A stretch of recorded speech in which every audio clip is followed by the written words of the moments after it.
Franck, bonjour. Bonjour. Tu viens de nous parler de Canet. Tout à fait, Canet, opérateur de proximité de qualité, opérateur fibre optique. Un opérateur de fibre optique. Vous êtes où, installé où physiquement? On a le siège dans le département de l'Ain, en banlieue de Genève, la partie française de Genève, et on a la volonté d'ouvrir des agences partout où il y a des collectivités qui construisent des réseaux d'initiatives publiques.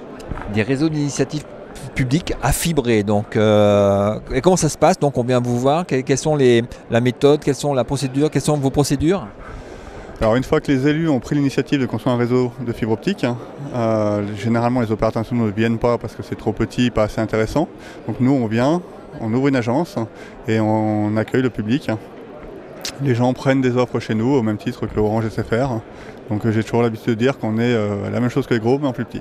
D'accord, donc là où les gens ne veulent pas aller, toi ça t'intéresse d'aller avoir cette relation de proximité sur des petites collectivités. Tu peux donner des exemples d'installation? Notre plus grosse réussite c'est le département de l'Ain. Donc aujourd'hui on a à peu près 5000 clients sur le département de l'Ain. Après on a ouvert le Calvados en 2012, on a ouvert le Sivu, donc Dunkerque, le Nord en 2013 et on a enchaîné sur cette année avec Sud de Paris, Grand Nancy. D'accord, donc attends, parce que si Dunkerque, ça me fait penser à Covage, tu travailles que là. Tout à fait, on a la chance de travailler avec Covage depuis juin. Et jusqu'à maintenant ça se passe bien, je touche du bois pour que ça continue. D'accord, et quels sont les nouveaux services que tu vois émerger, que tu vois apparaître, que tu vois installer avec, par l'apport du haut débit, avec la fibre? Alors on est sur du très haut débit. Alors, avec l'apport du très haut débit et la fibre? Donc aujourd'hui on est sur du très haut débit. J'aime bien laisser la parole à mes clients, à mes usagers.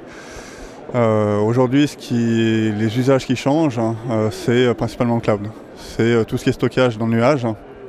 Et même moi à titre personnel ça a complètement changé ma manière de travailler. C'est que jusqu'à maintenant je me promenais avec un portable qui fait 3 kg.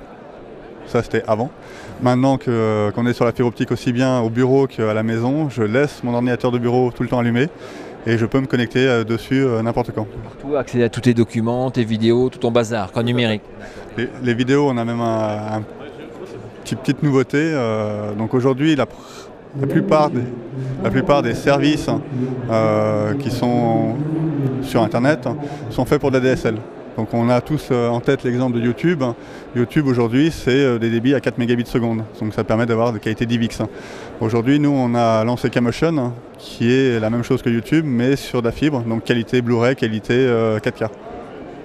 Donc là, donc tu télécharges ton giga en combien de secondes? Streaming. On cherche même plus à télécharger. Typiquement vous faites une vidéo d'un mariage, d'un anniversaire, peu importe, vous mettez ça dans le cloud et ensuite depuis n'importe quelle tablette, PC, smartphone, box TV, télévision connectée, on accède à la vidéo. D'accord. Donc là, l'image, la vidéo, c'est quelque chose qui est vraiment en train d'exploser. Les usages de la fibre sont liés à la vidéo. D'accord. Et là, Franck, ça t'apporte quoi de venir aux interconnectés? C'est la première fois que je viens, j'ai été invité par Covage. Donc ça me permet de voir plein de gens qui travaillent dans la fibre optique, ça me fait plaisir. On dit tout le temps que la France est un marché moribond, en retard ou autre, et pas du tout. Aujourd'hui on travaille sur France et sur Suisse, et la France a toutes ses cartes à jouer. D'accord. Eh bien merci, à la prochaine. Merci à vous.